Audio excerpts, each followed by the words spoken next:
Any sufficiently advanced technology is indistinguishable from magic. Arthur C. Clarke. Arthur C. Clarke was trying to let people understand that even if we did go ahead and find something out there, we would have absolutely no clue how to interpret it. It's like going ahead and taking a brand new vehicle with all of its tech that it has today and dropping it off in caveman times before the wheel was even invented and going, ta-da!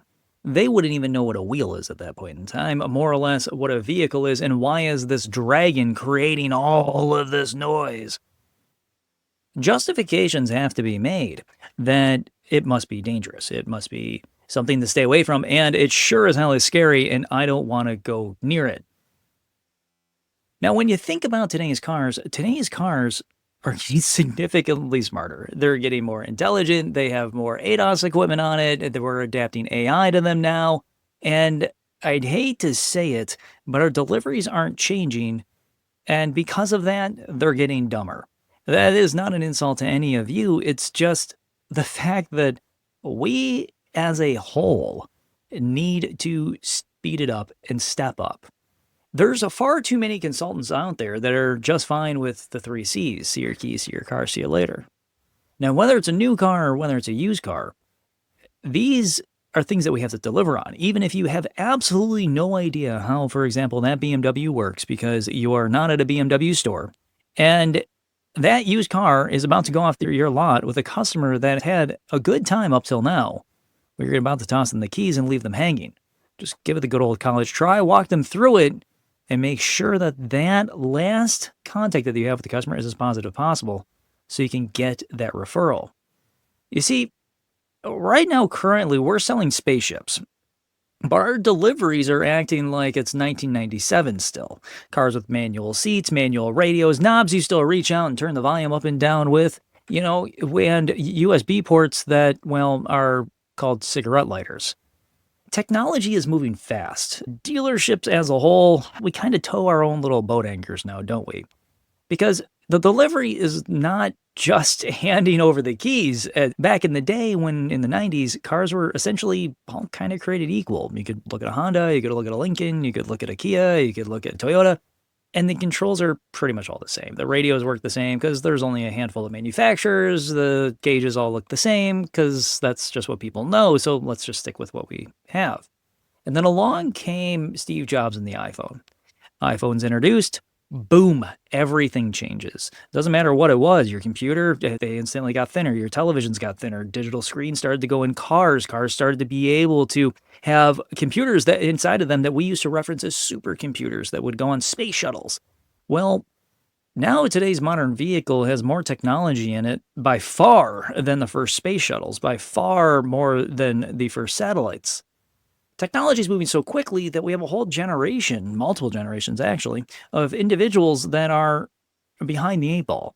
They're lost when it comes to technology. And it doesn't mean that the customer experience needs to be any less. Actually, that means that there's a lot more room for us to build on this customer experience.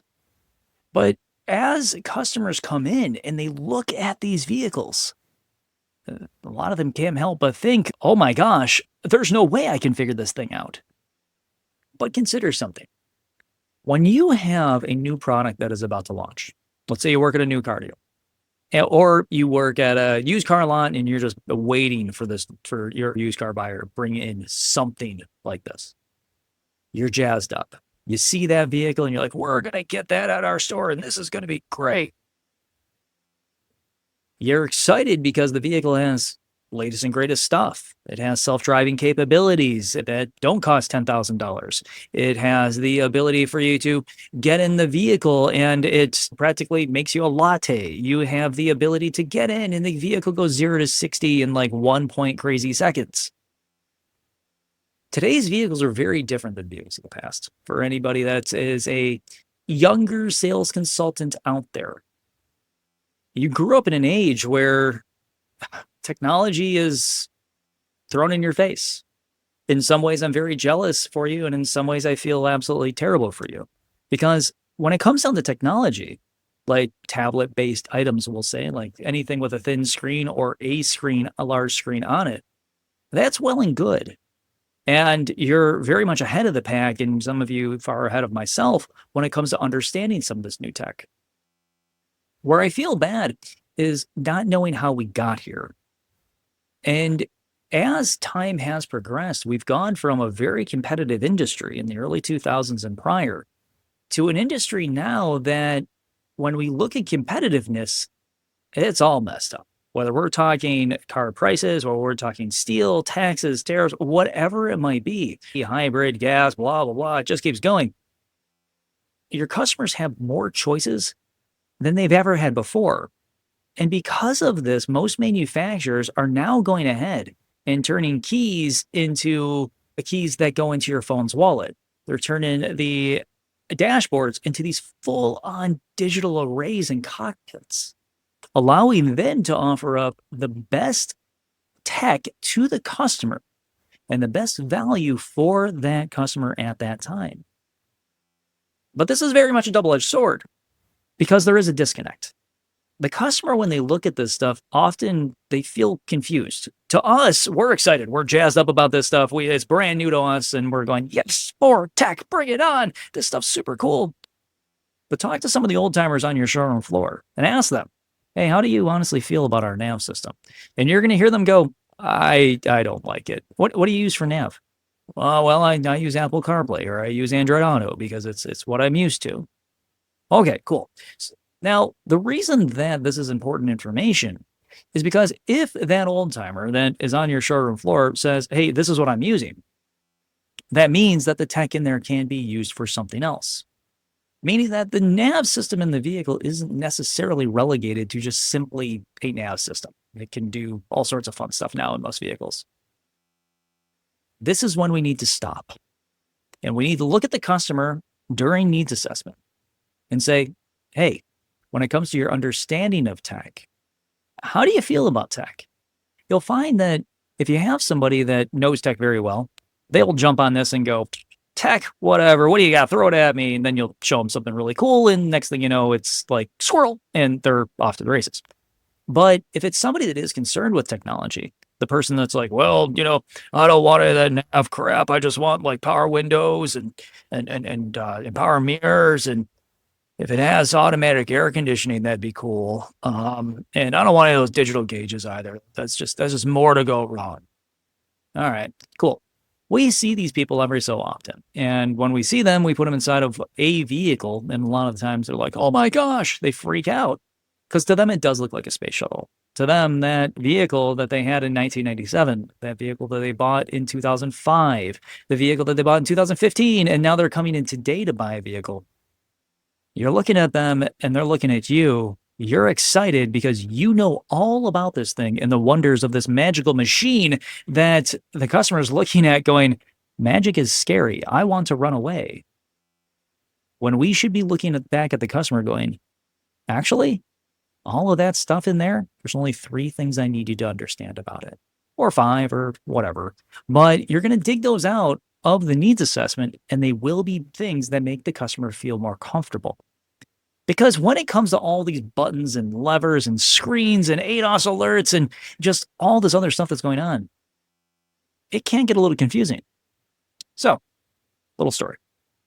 I was recently in my mother's vehicle, and my mother went out and she bought a new car. And I get in, and it's from the same brand that I drive. And so I get in, and I'm like, I know this thing, not a problem. Dashboard looks exactly the same as my pickup. We're going to be good. Go ahead, I start to drive it, and the controls weren't the same. The vehicle's beeping at me every 5 seconds. The way that the cruise control worked was very different from my vehicle. And mind you, same year, same manufacturer. Because of these differences, if I received a survey, and it's called the J.D. Power and Associates Initial Quality Study, I would have tanked that vehicle, and I would have tanked that vehicle hard. And the reason is because, well, I wasn't used to it. And that's all it takes is for somebody to go ahead and say, I'm not going to buy that car, or I'm not going to listen to those services that you have to provide me. It really comes down to the fact of, are they super confused about what you just showed them? Remember from our last episode here, Quiet Confidence, we talked about getting the customer motivated, well, and boosting their ego. Well, the way to boost their ego is to show them things that they love, the reasons that they came in. Sell those things. Don't sell the whole car. Nobody's in the history of automobiles has ever got a customer sold on every single little piece of the car. 365-point walkarounds make customers fall asleep. 5 to 7 point walkarounds make them crazy excited. So take those 5 to 7 things that you learned about the customer, sell those. When it comes to these digital cockpits and all of this other crazy techiness, you'll learn about the customer as you go along. And as you learn about the customer and as the customer tells you about their life and who they are and the things that they've done and the places that they have worked, you'll start to get a really good picture of who this individual is. And if they're telling you that, well, back in the day when I was in the war and IBM released the first computers so we can go ahead and put them on our sub, you know this is going to be some old tech. And then you look at the person's phone and it's like the iPhone 1 and you're going, wow, that relic, that beautiful, beautiful relic. And this investment of time to get to know who the person is, they will then be more comfortable around you and more receptive to you walking them through these more difficult to use technologies. Because these hard to operate items or difficult to understand items are really fall into step when the customer sees a piece of technology that they've interacted with 8 billion times. And I like to use the volume knob in this example. So let's say you were born pre-1990 and you're driving down the road and you want to turn the volume up. What do you instinctively tend to do with your right hand? You probably are doing that motion right now. You're taking your hand off the wheel or wherever you are, and you're reaching for that knob to go ahead and turn it. Understanding how your vehicle works on a very simple level, like that, it's an instinctual level, provides customers a much higher sense of satisfaction. But manufacturers are changing because of the times. Our client is changing. The customer is changing. The customer's now far younger than they've ever have been. The vehicles have to be far more techy to accommodate these individuals. So because of this and because of the vast majority of the people actually do know how tech works, we don't have that much of a trouble getting the average person to understand that a digital cockpit is pretty freaking awesome. But when we start to show things that might be a little bit off the rails, we need to understand that this is where the customer experience disconnect that can come in. This is where we deviate from where the customer feels that the vehicle is good for them and where we feel now that we have other things that we can show them because we seem to have taken on the understanding that they're cool with what we just presented to them. Point is this. We all of a sudden assume the customer is ready for more when we are at that position where the customer's already sold. When you're selling those 5 to 7 things, you're going to get to a point where you just need to stop. You just need to go ahead and go, hey, they're sold on it. Good. Move along. You could talk about that item all day long. If you get me started on engines, if you get me started on really anything about cars tech-wise, I can go on and on and on and on and tell you the history of those items. And if you are listening to me, I will continue to speak. And at the end of it, I will give you a hug. And you know why? Because you allowed me to have an enjoyable conversation. We need to put the customer in that position. We're not the ones that need to be in that position. If we can get them to go ahead and say, I love it. That's awesome. Move on. Just all you need to do. You sold that piece of the car. Get the heck out of there. Because when you start to now dig further down that rabbit hole, especially with somebody that is adverse to technology, now all of a sudden you'll have people looking at you going, I don't want any of this. I am leaving. And that's not cool because you need that business. Your customer needs a brand new car. They're probably going to go somewhere and look at a vehicle that is equally as equipped, if not more equipped than your vehicle, and give your paycheck to somebody else. Not fun, not awesome. So when the customer's going ahead and they're looking at you going, well, I'll figure it out later. And we accept that because we essentially primed them to give us that answer. Spoiler alert, they ain't going to figure it out. They're not going to spend any time to figure it out. They will do what, like, for example, my mother does and deal with the beeping of her vehicle every single time you get close to a line on the road. I mean, it's just one of those things that as soon as you shut the beeping off, you then start just going over a line because you realize that you relied on the beeping to tell you to get the heck back over. It's a paradox with that thing. But the point is, I'm not buying it. But the deal is, technology can be simple. We just need to know when to shut up. And that's usually when we see the customer going, oh, yeah, yeah. And then they ask a couple questions about it that are accepting of the information that we provided them.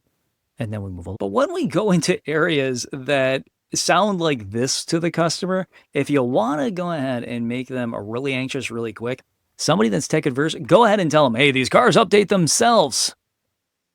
They tend to handle themselves like our newer microwaves that are out there. You know, the ones that you go ahead and say Alexa to and they do cool things. Honestly, why did they put Alexa on a microwave? I still don't understand it, and I'm crazy techie. Also, or things like this. Well, we've got lane keeping assistance that's driven by AI. Right? I mean, that you want to scare the living crap out of somebody. Please go ahead and tell them that AI is moving their steering wheel. Or better yet, it's Jessen levels tech. And in the end, I'm going to give you a Flintstones delivery. I mean, we know already that's not going to make us feel good here. So we got to make sure that we understand and have some empathy when it comes to the customer's insecurity with some of these things. So let's go ahead and talk a little bit of tech here for a second. Things like over-the-air updates will be coming to every vehicle in the market for the most part. And it's not something to be scared of. It's something that will give your customer peace of mind over time because their car will start to, well, kind of update itself to be like the next version that's coming out. Do yourself a solid here.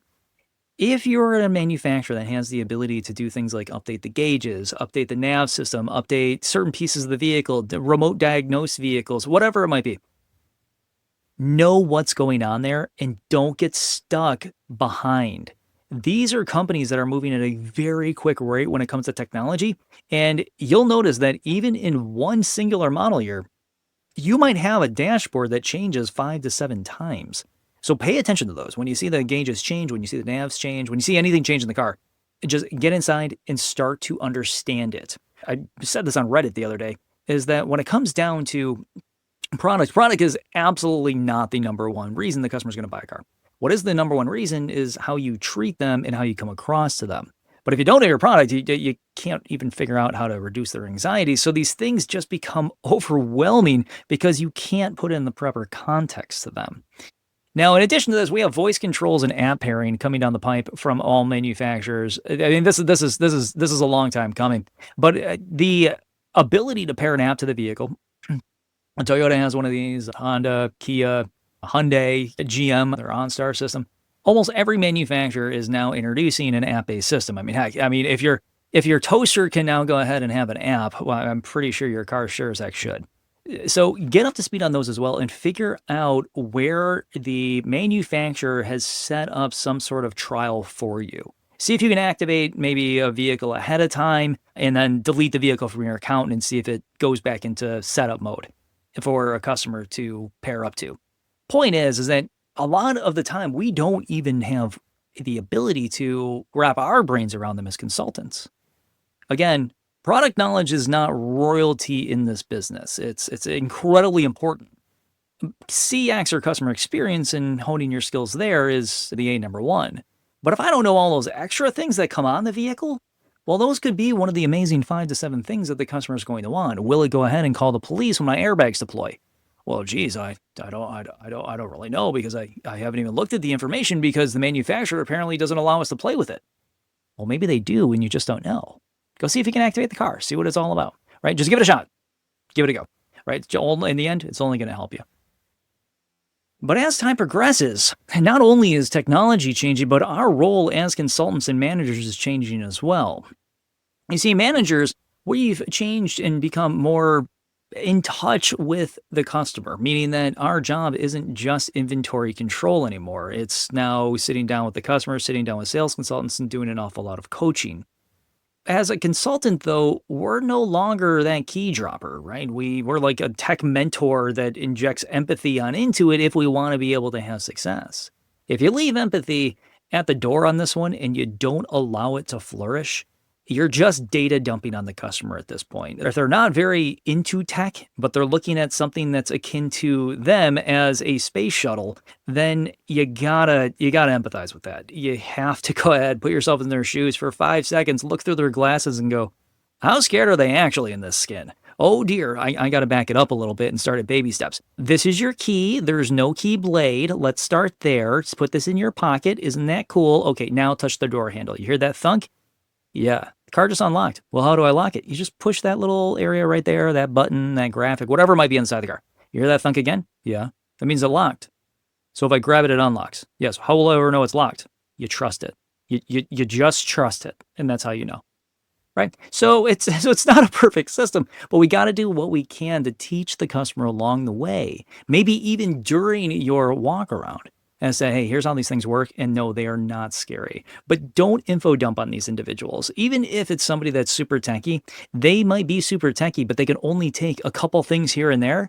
And then you'll see that after you pull that cord so many times on their mental lawnmower, that eventually they go, oh, hey, okay, now I got it. So you got all these cool things. I want it. I'm done. Right. But you knew how to activate that cord because being emotional beings, there's always a way to raise our ability to give ourselves permission to buy a car. It's always through reducing anxiety. But if we can increase that motivation by pouring jet fuel on it, by knowing who that person is, we can create a significant amount of calm from the chaos. This is about slowing down, not rushing through these things during needs assessment or through delivery. You see, rushing through the delivery kills the customer's ability to understand the vehicle, but it kills the relationship because it shows that you don't care. So again, if you got that old timer that's like, oh, I don't want nav, and why the hell is there a heads up? What is this thing floating in front of me? If you go ahead, I just imagine some the older generation today, and I kind of feel bad for them. But with this, if we start to push the customer in that direction when they absolutely did not want that stuff, that's a sign of disrespect. You don't want to be around people like that. If you went to, let's say, sit down at a bar, and I like to use the bar as an example because many of us have been there at least once in our lives, and you sit down and you order yourself, let's say, like a whiskey. You don't want the bartender educating you on the history and manufacturing process of all the beers. If you'd never asked, you don't care. But the smart bartender isn't looking at you going, well, you're just here for the alcohol.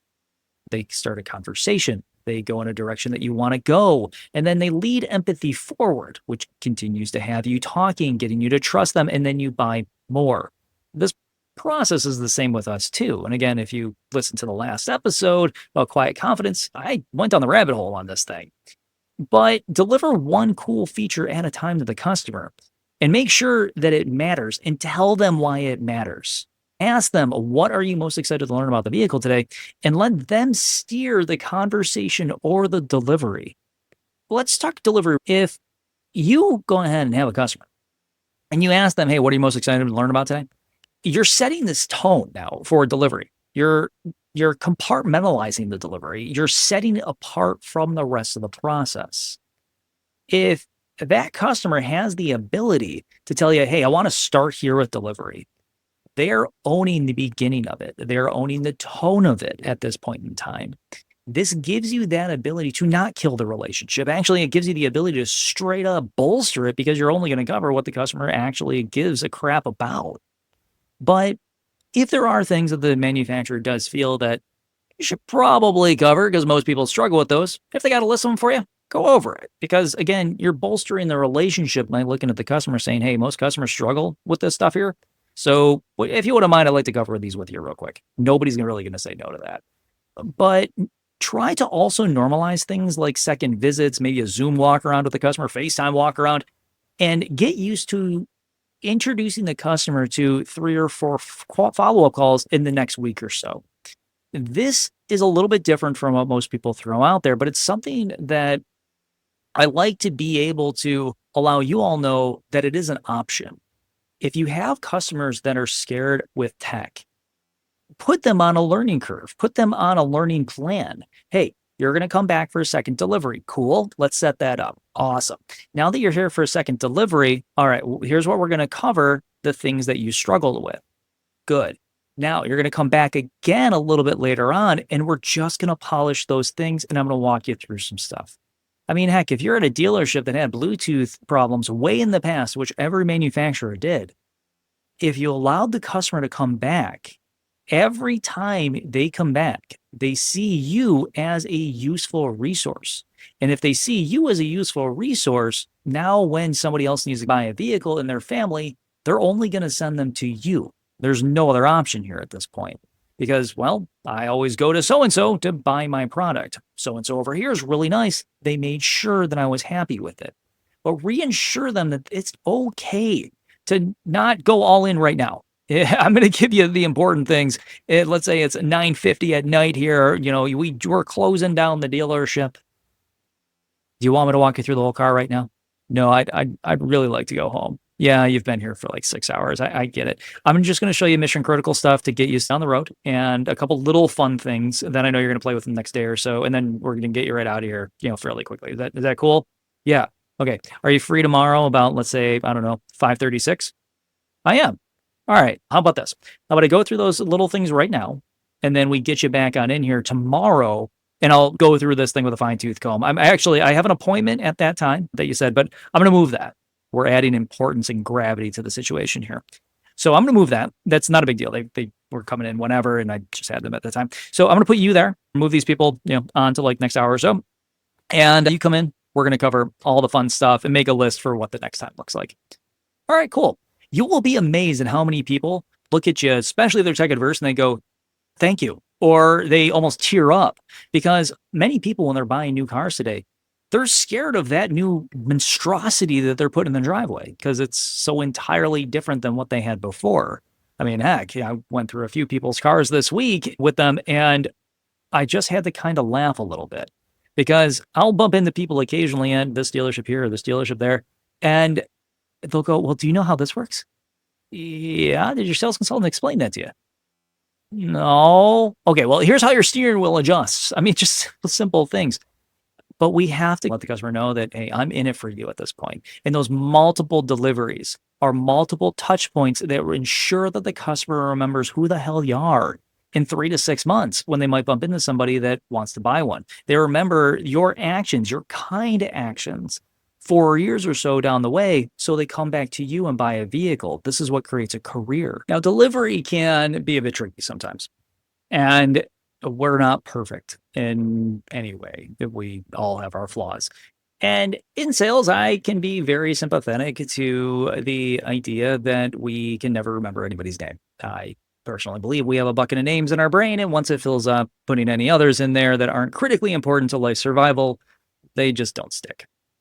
But at delivery, this absent-mindedness can kind of bite us in the rear. Because if the customer all of a sudden is going, well, I'm driving this thing, and, I'm really glad that you went ahead and called me because I just got that survey, and I just wanted to let you know that this car, oh my God, it's annoying. And you know darn well that ramped up in your survey is their usership of the vehicle. And they tell you, that random beeping, what the hell is that?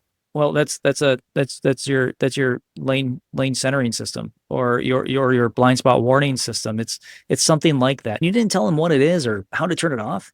You were asking for a bad survey at that point in time. So again, I know it's an innocent thing. I call this innocent complacency, where we see these cars every day and yet we forget things. And it happens. I mean, how many times do you show a customer how to use a manual seat? It's just, you put your hand down there and everybody knows how to use it. But on the other side, we can win the delivery and win it pretty hardcore too. If we pay attention as we walk the customer through things, for example, like ADAS controls and the demo that we did from earlier, and we start to see where those pitfalls are, but we realize that there's a spark in there that goes off in their brains that makes them go, this thing's incredible. And when we build off of those little areas of excitement, as we squash their confusions, as we get them to understand that this vehicle is incredible and I'm going to be the one to make it incredible for you, this is when customers send 3 or 4 of their buddies on in to go ahead and buy more cars. Because again, you're not going to send somebody back to where you got the stupid discount on the vehicle, but they were absolute jerks going through the process. You're going to send them back to the people that are going to treat your friends well, because that's more important than your friend saving money. Think about it. It's just kind of a weird thing. You're not going to send your friends somewhere where you know your friends are going to be harmed, even if it is going to benefit them in major financial ways. It's just kind of a funny thing about that. But quick fixes that you can use here, though, would be things like visual checklists, mainly the notes that you've been keeping all the time along. Your roadmap to the sale is given to you during needs assessment from the customer. And if you're listening very well, you can jot all those things down on a little pad of paper. I'm a full advocate for jotting things down on a piece of paper because it's innocent. If you're doing it in an app, if you're doing it on a tablet, if you're doing it on a computer, the question always arises in the person's head, where is that information going? As you're taking notes on your iPad, can your manager see that? Is any of this private? So take notes on paper. It's an easy way also for you to be able to pull that notepad out of your pocket as you're walking out in the lot to pull the vehicle around, because we never let the customer walk in the lot. It's just a bad move. But we pull that out and we set up our set list. So our set list is, here's all the things that the customer wanted. I'm going to deliver on these things. I'm going to sell these things, and make the customer love these 5 to 7 things, because these are the things that are going to change their lives. This is when those delivery wins happen. When you get your ducks in a row to sell those things, and try not to deviate from that path. But if you can make those 5 to 7 things look absolutely kick butt awesome, the customer's buying from you. So the visual checklist, that's that piece of paper that you use during needs assessment. Don't leave it just sitting around on your desk. That is going to be your way of delivering that car. Also, schedule part 2 of the delivery if you can, and maybe, just maybe, a 60-day refresher. Now, this is as much of a benefit to them as it is to you. If not, I would wager more of a benefit to you than it is to them. Because now that customer is going to sit down in front of you, see your name, see your face, see who you are, and the conversation is going to be very different. This customer is now going to want to catch up with you. This customer is now going to want to carry on a conversation with you about, get this, you. This customer is not going to sit there and be like, well, I need a vehicle, and we need them to talk.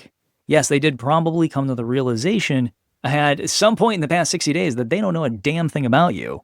And the whole conversation was just you talking the whole time. This is awesome. This means that the relationship is now a two-way street and not me just working to get the deal. It means that this customer is showing me that they care about me as a person. And that's where you need to get to. This is why I end every podcast with lead with kindness and caring. Because that's what gets people to buy. It takes a razor to their anxieties and shows them that, hey, I am going through this process just like you are. Difference is that I'm here to be your guide. I'm not here to be your enemy. I'm not here to be your salesperson. I'm not even here to go ahead and consult you. I'm here to go ahead and guide you to the next vehicle that you're going to love so you can pay me a big fat paycheck and I could go ahead and live out my dreams. Other items that will help you out along the way here. Things like any ADAS information, advanced driver assistance systems, information that you got kicking around, always good to keep about. If you have imagery that you can keep close by, keep that close by. You don't want the customer going, well, the steering wheel's moving and it's speeding me up and slowing me down. They're just going to drive me to jail. And then we look at them and go, okay, cool. I understand conspiracy theories. I love them just as much as anybody else. But your manufacturer isn't sitting there with 1,000 Atari controllers keeping your car within its lane. And no, your 360 viewing system on the vehicle is not a satellite, because your fees annually for your car would be absolutely stupidly high. And it absolutely isn't a drone popping out of your roof to show you everywhere around. The customer is going to want legitimate answers that actually make some form of logical sense when you show these things. So again, keep your explanation simple. Don't overcomplicate it. But if you have something that you can hand out to the customer of, hey, here's how our stuff works in the car. If your manufacturer has a webpage, just hit print. Just hit print and hand it right to the customer. And hand them a pen too and go, as we're going through this thing today, take some notes. Make it an adventure with the customer. Make it a completely different selling experience with that individual.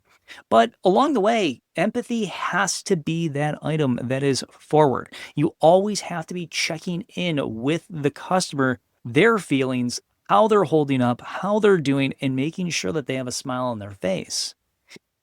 A friend of mine, just before he passed away, a longtime trainer, always told me that if they're not laughing, they're not learning. His name was Andrew Peterson. This was something that I just really enjoyed about Andrew, is that he understood that individuals really did go ahead and absorb more information when they were having fun. When they had the ability to be in a positive mindset, they had the ability to accept, absorb, and rationalize with information much easier. And this is why we have to lead with empathy. Because when I put a customer in the vehicle, they could go in the complete freaking shock right then and there and go, there's a lot in here. Oh my gosh. Okay, cool. Here's the deal though. Here's the deal. It's made for all different types of people. If you only wanted power windows, power locks, cruise control, and you thought automatic air conditioning was going to be awesome, I got all of that in here for you. This big scary screen right here, I wouldn't worry too much about it. What are you going to use it for? Well, music, and I got this phone with all this crazy stuff my kid told me is on it. All right, cool. You know what? We're going to hook up all that crazy stuff, and I'm going to show you how simple it can actually be. But the thing is that it's super simple, and I'm here to hold your hand through this thing. Now the customer starts to respect you a little bit more because you are leading with empathy. You are leading with their concerns in mind first. The reality is that the car is smarter than the individual delivering it.